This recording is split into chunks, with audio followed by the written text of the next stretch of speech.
Саламатсыздар ма балалар? Бүгін бізде қазақ тілі пәні бойынша 3 сыныптың 84 сабағы.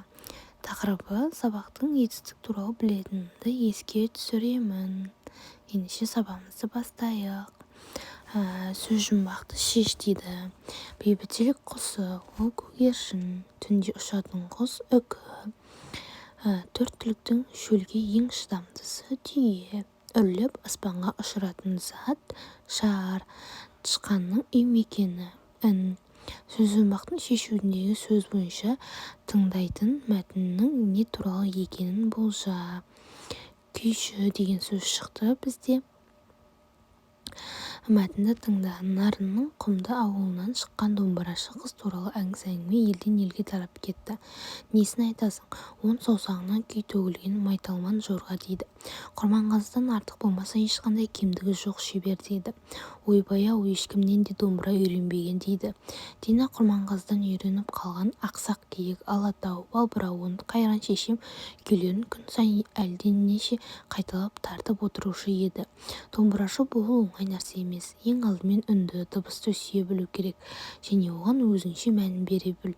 Екіншіден, ерінбеген етікші болады деген мақалды біздің ел бекер айтпаған. Ерінбеу, ұялмау, қысылмау керек. Өнер иесі өзін көп алдында еркін ұстау керек. Құрманғазы айтқан осындай ақыл-кеңестерде домбыра шегінің сүйкімді дыбыстарымен бірге Динаның құлағына кетпестей ұялаған болатын. Қазақ балалар әдебиетінің хрестоматиясынан мәтінде кім туралы айтылған? Дина туралы не білетініңді айт. Дина Нұрпейісова 1861 жылы дүниеге келіп, 1955 жылы дүниеден өткен. Қазақтың әйгілі күйші композиторы.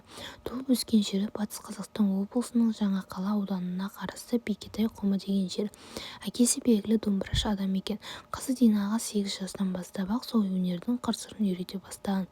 Оның ұлы күйші Құрманғазымен алғаш кездесуі де осы кез. 8-9 жасар Дина ұстазының күйлерін үйреніп қана қоймай, оның күйшілік, орындаушылық өнердегі ерекшеліктерін дәстүрін жалғастырады. Динаның тырнақалды туындылары бұлбұл, бүйжама, көген түп. Мәтіндегі мақалды көркем жазып, етістіктің астынсыз ерінбеген етікші болады. Қайтеді? Болады. Бұл жерде етістік болады. Мәтінге сүйеніп өнер адамы қандай болу керектігі туралы нұсқаулық жаз. Бірінші, өнер иесі өзін көп алдында еркін ұстауы керек. Екіншісі, ерінбеу, ұялмау, қысылмау керек. Үшіншісі, дыбысты, үнді сүйе білу керек және оған ерекше мән бере білуі керек.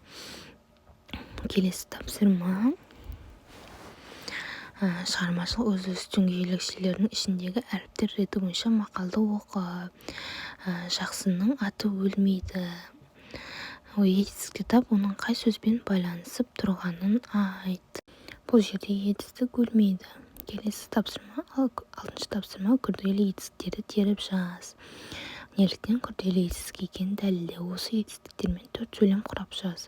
Күрделі етістіктер оқып жүр, келе бастады, сүртіп тұр, жүгіре жөнелді. Оқушылар Абай жолы шығармасын оқып жүр. Сөйте оқып жүр етістік. Қонақтар мейрамханаға келе бастады. Маржан сыныптың тақтасын сүртіп тұр. Балалар спорт залына қарай жүгіре жөнелді. Осымен сабағымыз аяқталды. Сабақ соңына дейін бірге болғандарыңа рахмет. Сау болыңдар.